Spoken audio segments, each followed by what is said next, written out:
আজকে আমি হালুয়া মাছের একটা তরকারি বানিয়েছি বেগুন, আলু আর টমেটো দিয়ে। দেখো কেমন করে আমি বানিয়েছি।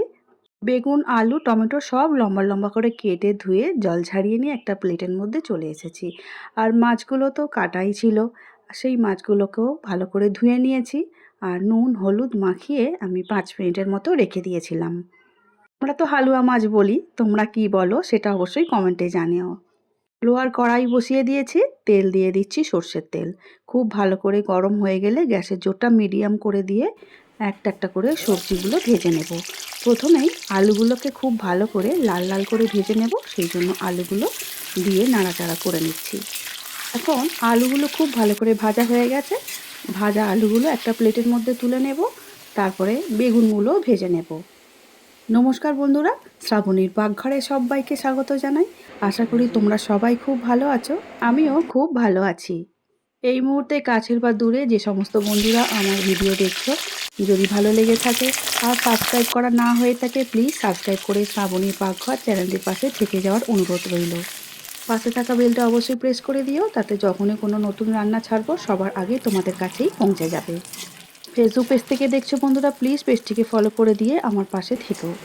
এদিকে আমার বেগুনগুলোও কিন্তু লাল লাল করে ভাজা হয়ে গেছে, সেগুলো আলুর পাশেই একটা প্লেটের মধ্যে তুলে নিচ্ছি।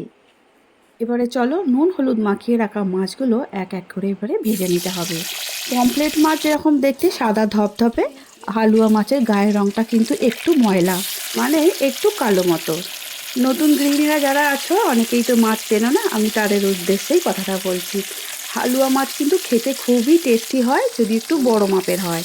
পমফ্রেট মাছ যেমন বড় হলে খেতে ভালো হয়, হালুয়া মাছগুলোও কিন্তু খেতে খুবই ভালো হয়। মাছগুলো এক পিঠ ভালো করে ভাজা হয়ে গেছে, অপর পিঠটা উল্টে দিয়েছি। এবারে দুই পিঠই লাল লাল করে দেখতেই পাচ্ছ ভালো করে ভাজা হয়ে গেছে। ভাজা হালুয়া মাছগুলো একটা প্লেটের মধ্যে তুলে নিচ্ছি।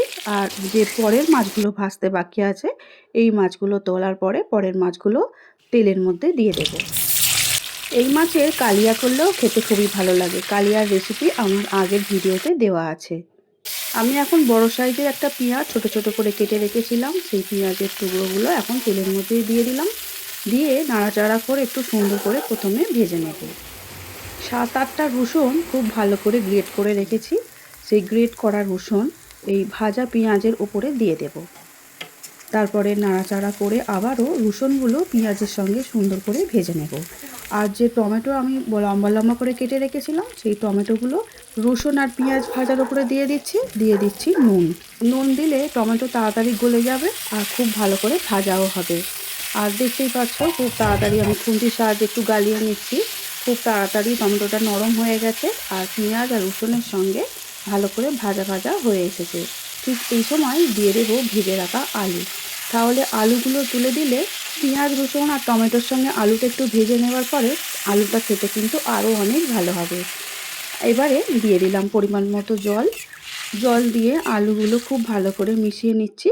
এখন দিয়ে দিচ্ছি 1 চামচ হলুদ গুঁড়ো, 1 চামচ লঙ্কা গুঁড়ো।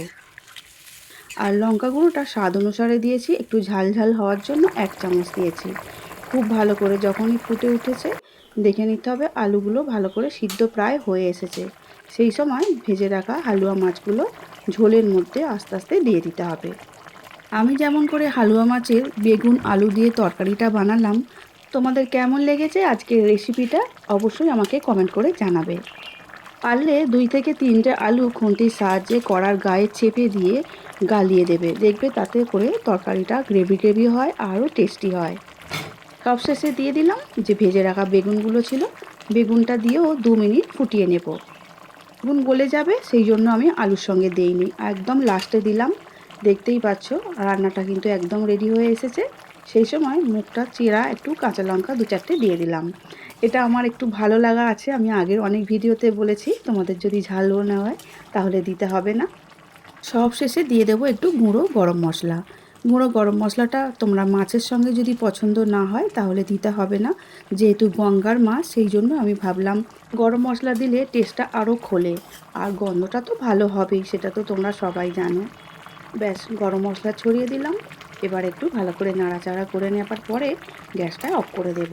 আমার হাতের কাছে ধনেপাতা ছিল না, তোমাদের যদি ধনেপাতা বাড়িতে থাকে অবশ্যই দেবে, তাতে টেস্টটা কিন্তু আরও অনেকটাই ভালো হয়। এইভাবে হালুয়া মাছের রান্না করলে মাংসকেও হার মানাবে। তবে তোমরাও যদি ভালোবাসো অবশ্যই আমার মতো করে একবার হলেও বাড়িতে বানিয়ে দেখো। আদাটা কিন্তু আমি দিইনি, রসুন আর পেঁয়াজ দিয়েই এই রান্নাটা করেছি। তোমাদের যদি মনে হয় আদা বাটা দেবে, দিতে পারো। ব্যাস, আমাদের হালুয়া মাছের তরকারি বেগুন আলু দিয়ে একদম রেডি হয়ে গেছে। একটা সার্ভিং প্লেটের মধ্যে এবারে তুলে নিচ্ছি। দেখো তো কেমন দেখতে হয়েছে। আমাদের তো বাড়ির সবাই খেয়ে খুবই খুশি হয়েছে। সবাই বলেছে দারুণ টেস্টি ছিল মাছটা।